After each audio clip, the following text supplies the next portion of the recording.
عمر کو سفارش کے لیے بھیجا۔ مطلب آپ نے جب خلافت کے منصب پر فائز ہوئے تو آپ نے فیصلہ کیا کہ جتنی بھی ناجائز زمینیں جو ہے بنو امیہ کے پاس ہیں ان کو واپس کیا جائے۔ تو یہ کام جو ہے پورے خاندان کی مخالفت لینے کے مترادف تھا، تو اس پر جو ہے عمر کو جو ہے سفارش کے لیے بھیجا گیا کہ آپ یہ کام نہ کریں۔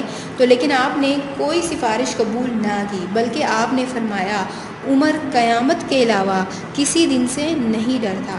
اس معاملے میں آپ نے اپنے بیٹے عبد الملک سے بھی جو ہے انہوں نے بھی جو ہے آپ کا بھرپور ساتھ دیا۔ تو جاگیروں کے معاملے میں آپ نے 3 بڑے عالموں سے بھی رائے طلب کی۔ اس کے علاوہ آپ نے اپنے قابل اعتماد غلام مزاحم سے بھی اس سلسلے میں مشورہ کیا، تو اس نے رائے دی کہ آپ کے بچے زیادہ ہیں، ان کے بھی فکر کریں۔ مطلب اس نے کہا کہ اپنے بچوں کے بارے میں بھی سوچ لیں، ان کی فکر کریں، لیکن آپ نے اس کا مشورہ تسلیم نہ کیا۔ اپنے بیٹے کے کہنے پر آپ نے مسجد میں لوگوں کو جمع کیا اور تمام جاگیروں سے دستبرداری کا اعلان کر دیا۔ اپنی جاگیروں کی جو دستاویزات تھیں ان کو کینچی سے اتر کر جو ہے پھینک دیا آپ نے۔ تو آپ رحمۃ اللہ علیہ جو ہے ابن سلیمان کو خاندان بھر میں بہت زیادہ عزیز رکھتے تھے، مطلب آپ کے وہ بہت زیادہ قریب تھے، مگر ان کی جاگیر بھی ضبط کر ڈالی۔ مطلب ان کے خلاف جب ناجائز زمین کا معاملہ نکلا تو ان کی زمین بھی جاگیر پہ ہم نے ضبط کر ڈالی۔ اس پر ابن سلیمان جو ہیں وہ رونے لگے، مگر آپ نے محبت کے تقاضوں کو ایک طرف رکھ کر عدل کو جو ہے اہمیت دی۔ اللہ تعالیٰ نے جو ہے ہر انسان میں پیدائشی طور پر جو ہے حق گوئی اور آزادی کا جو حق ہے وہ رکھا ہوا ہے، لیکن بنو امیہ کے جو حکمران تھے انہوں نے عوام سے یہ حق ہے چھین رکھا تھا کہ کوئی بھی انسان حق اور انصاف کی بات نہیں کر سکتا تھا، عام عوام نہیں کر سکتے تھے۔ تو عمر بن عبدالعزیز نے عوام کا یہ بنیادی حقوق جو ہیں اس کو بھی جو ہے دوبارہ سے بحال کیا، دوبارہ سے ان کو یہ حق دیا۔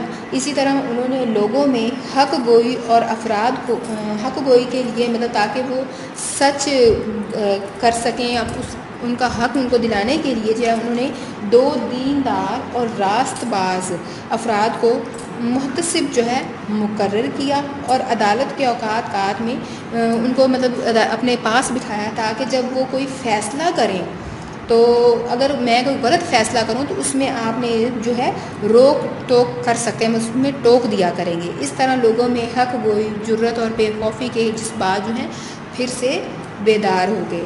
آپ رحمۃ اللہ علیہ جو ہیں غیر مسلموں کے ساتھ یکساں سلوک کرتے تھے۔ آپ جو ہیں اکثر عیسائیوں اور یہودیوں کے ہاں مہمان ہوتے تھے۔ کھانے کے لیے جو ہے آپ لنگر کھانے میں 1 درہم جمع کروا دیتے تھے اور مطلب عام لوگوں کے ساتھ آپ کھانا کھایا کرتے تھے۔ اپنی قبر کے لیے جو ہے انہوں نے جگہ جو تھی انہیں درکار تھی اور انہیں ایک جگہ پسند آئی، عیسائیوں سے جگہ خریدنا چاہی تو عیسائیوں نے رقم دینے سے انکار کر دیا، لیکن آپ نے 30 دینار دے کر وہ جگہ جو ہے خرید لی، مطلب آپ نے ویسے نہ لی۔ عمر بن عبدالعزیز کی جو حکومت و سلطنت ہے اس کا اصل اصول مساوات اور جمہوریت تھا۔ وفات سے قبل جو ہے مسلمہ بن عبد الملک نے کہا کہ آپ وصیت کر دیجئے، جس پر آپ نے فرمایا کہ میرے پاس کیا ہے جو وصیت کروں؟ تو مسلمہ نے کہا میں ابھی 1 لاکھ دینار بھیج دیتا ہوں اور جس کو چاہیں آپ دے دیجئے۔ آپ رحمۃ اللہ نے فرمایا اس سے تو بہتر یہ ہے کہ تم یہ رقم انہیں لوٹا دو جس کی وہ رقم ہے۔ تو خلفائے بنو امیہ نے بے پناہ دولت جو ہے جمع کر رکھی تھی، مطلب آپ سے پہلے جتنے بھی بنو امیہ کے خلیفہ گزرے تھے انہوں نے بہت سی دولت جمع کر رکھی تھی۔